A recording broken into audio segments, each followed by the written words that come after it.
नमस्कार साथियों, आज आप लोगों के लिए लेकर आए हैं एक बहुत ही महत्वपूर्ण टॉपिक आपके 12th एग्जाम से रिलेटेड है और 12th एग्जाम के लिए बहुत ही महत्वपूर्ण है। तो ध्यान रखेंगे, आज के टॉपिक को जो है बारीकी से समझेंगे और देखते हैं आगे इस टॉपिक को। टॉपिक है आपका गायनोसियम यानी जयांग। गायनोसियम यानी जयांग, जयांग होता क्या है इसके बारे में देखेंगे। जयांग को समझने से पहले कुछ डायग्राम को समझते हैं, ध्यान रखेंगे।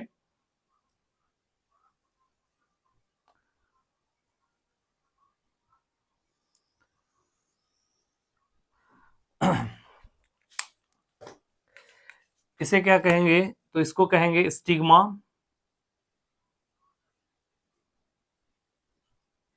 इसे कहेंगे स्टाइल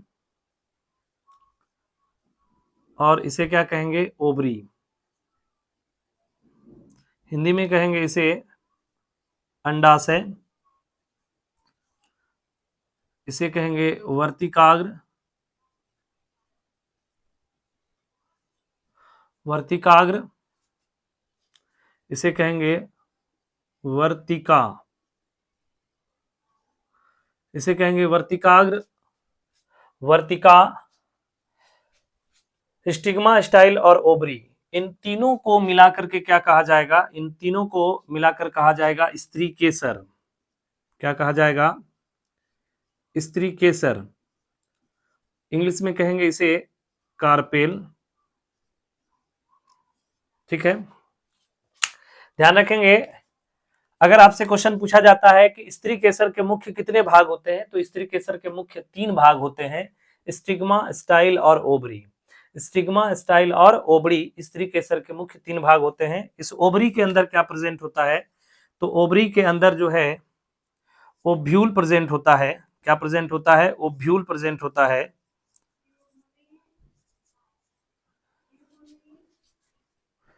यानी बीजांड प्रेजेंट होता है, ध्यान रखेंगे। तो स्त्री केसर के मुख्य 3 भाग होते हैं, वर्तिकाग्र, वर्तिका और अंडाशय। अंडाशय के अंदर क्या पाया जाता है, तो बीजांड पाया जाता है, ये ध्यान रखेंगे।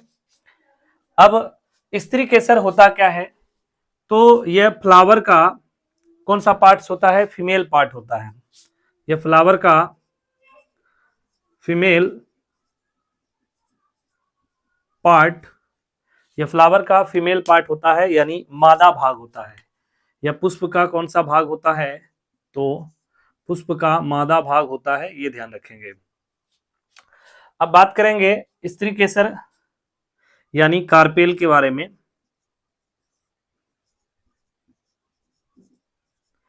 स्त्री केसर कार्पेल, कार्पेल के समूह को यानी ग्रुप को, कार्पेल के समूह को क्या कहते हैं, तो कार्पेल के समूह को जयांग यानी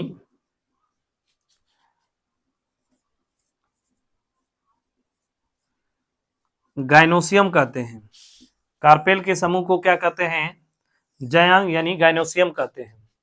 कार्पेल के समूह को क्या कहते हैं, जयांग यानी गाइनोसियम कहते हैं। तो ध्यान रखेंगे, अगर आपसे क्वेश्चन पूछा जाए कि group of carpel is called, तो गाइनोसियम।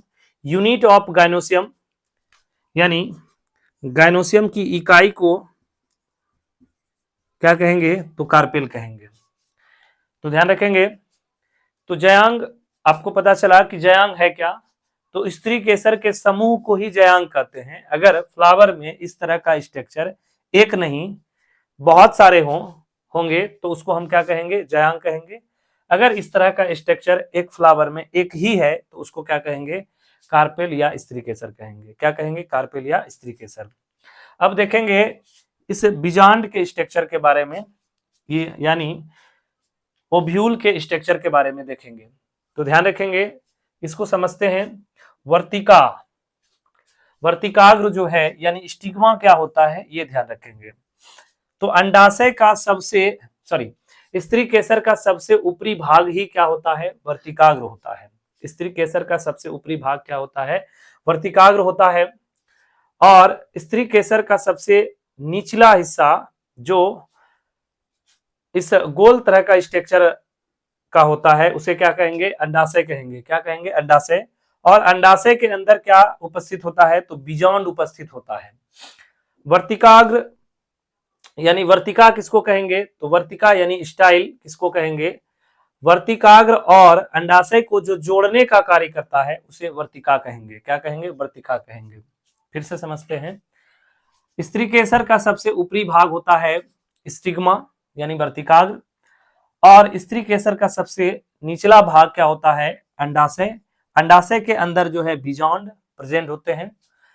अंडाशय और वर्तिकाग्र को जोड़ता है उसे हम क्या कहेंगे, तो वर्तिका कहेंगे। क्या कहेंगे, उसे वर्तिका कहेंगे। अब ध्यान रखेंगे, स्त्री केसर के समूह को क्या कहते हैं, तो जयांग कहते हैं। स्त्री केसर के समूह को जयांग कहते हैं और जयांग की इकाई को स्त्री केसर कहते हैं। स्त्री केसर क्या होता है, तो यह फ्लावर का जो है फीमेल पार्ट होता है, यानी पुष्प का मादा भाग होता है। पुष्प का मादा भाग होता है, ये ध्यान रखेंगे। चलिए आगे बढ़ते हैं।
ध्यान रखेंगे, ये जो तीनों कोशिका दिखाई दे रही है इसको कहेंगे प्रतिमुख कोशिका, और इसे कहेंगे दो ध्रुवीय केंद्रक या द्वितीयक केंद्रक, और ये बीच वाली जो कोशिका दिखाई दे रहे हैं इसे कहेंगे अंड कोशिका या एग सेल कहेंगे।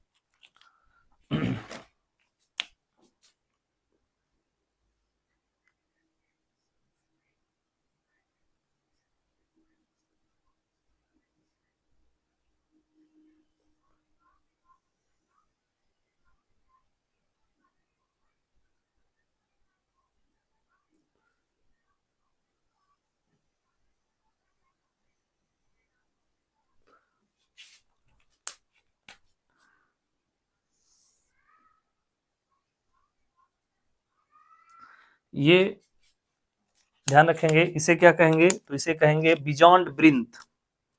क्या कहेंगे इसे, बिजॉन्ड ब्रिंथ कहेंगे, और इसे क्या कहेंगे, बिजॉन्ड द्वार कहेंगे। बिजॉन्ड द्वार, क्या कहेंगे, बिजॉन्ड द्वार। इसे कहेंगे अंड कोशिका, अंड कोशिका, और इस अंड कोशिका के दोनों साइड जो कोशिका दिखाई दे रही है इसे कहेंगे सहायक कोशिका। क्या कहेंगे, सहायक कोशिका। ये है दो ध्रुवीय केंद्रक, दो ध्रुवीय केंद्रक, या इसको कहेंगे द्वितीयक केंद्रक।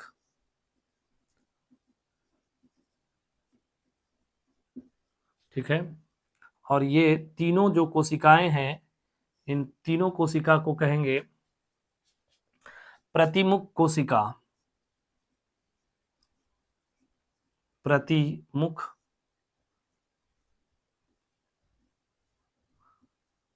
कोशिका। और इसे क्या कहेंगे? निभाग, यानी चला जा, निभाग। तो ध्यान रखेंगे, आप स्पष्ट तौर पर देख पा रहे हैं, ये जो स्ट्रक्चर आपको दिखाई दे रहा है, यह जो फिगर है, ये जो बना हुआ चित्र है, ये है क्या? तो ओव्यूल है, यानी बीजांड है। ओव्यूल यानी बीजांड है, ये ध्यान रखेंगे। ये बीजांड कहाँ जो है होते हैं, इसको समझते हैं।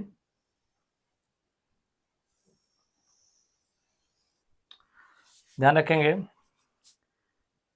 ये यहां पर जो है इस तरह से, इस तरह का स्ट्रक्चर होता है, ठीक है।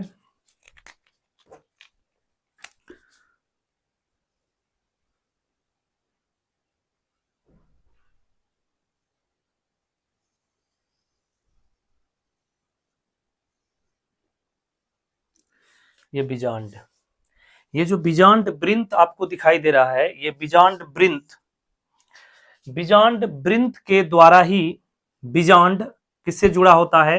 तो अंडाशय से जुड़ा होता है। किससे जुड़ा होता है? अंडाशय से।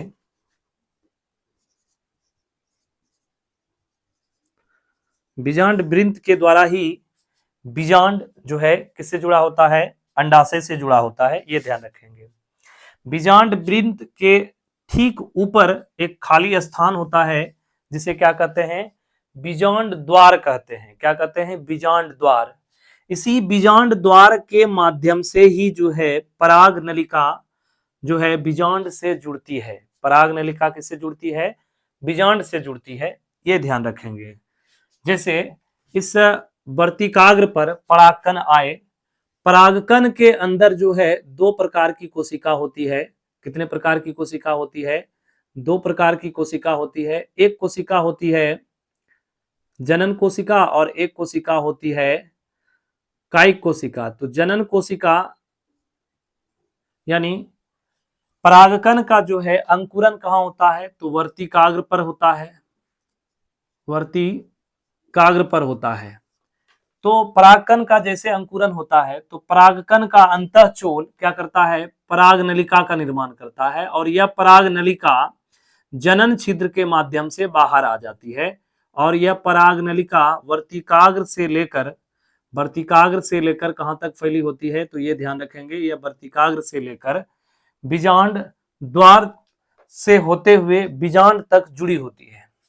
अब क्या होता है आगे कि इसमें उपस्थित जनन कोशिका में समसूत्री विभाजन होता है और दो नर युग्मक का निर्माण करता है। क्या करता है? दो नर युग्मक का निर्माण करता है, ये ध्यान रखेंगे। अब बीजांड द्वार के ठीक विपरीत तरफ क्या उपस्थित होता है? तो निभाग उपस्थित होता है। क्या उपस्थित होता है? निभाग उपस्थित होता है। और निभाग के ठीक नीचे ये वाला जो लेयर दिखाई दे रहा है, इसको क्या कहेंगे? तो इसे कहेंगे भ्रूणपोष। क्या कहेंगे? भ्रूणपोष, एम्ब्रियो सेक कहेंगे इसके। तो ये है भ्रूण कोष। क्या कहेंगे इसे? भ्रूण कोष कहेंगे। ठीक भ्रूण कोष के नीचे जो है तीन कोशिकाएं उपस्थित होती है। ये तीनों कोशिका क्या कहलाती है? तो प्रतिमुख कोशिका कहलाती है। क्या कहलाती है? प्रतिमुख कोशिका कहलाती है। और प्रतिमुख कोशिका और अंड कोशिका के बीच में, प्रतिमुख कोशिका और अंड कोशिका के बीच में क्या प्रेजेंट होता है? तो दो ध्रुवीय केंद्रक प्रेजेंट होता है, या द्वितीयक केंद्रक उपस्थित होता है। क्या होता है? द्वितीयक केंद्रक उपस्थित होता है। बीजांड द्वार के ठीक ऊपर, बीजांड द्वार के ठीक ऊपर तीन कोशिकाएं होती है। बीजांड द्वार के ठीक ऊपर जो है तीन कोशिकाएं होती है। ये बीच वाली कोशिका कहलाती है अंड कोशिका। बीच वाली कोशिका क्या कहलाती है? अंड कोशिका कहलाती है। और अंड कोशिका के दोनों अगल बगल की कोशिका क्या कहलाती है? तो सहायक कोशिका कहलाती है। क्या कहलाती है? सहायक कोशिका कहलाती है, ये ध्यान रखेंगे।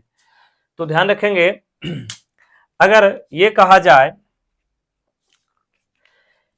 कि इसमें कौन कौन सी कोशिका है, तो 3 प्रतिमुख कोशिका है।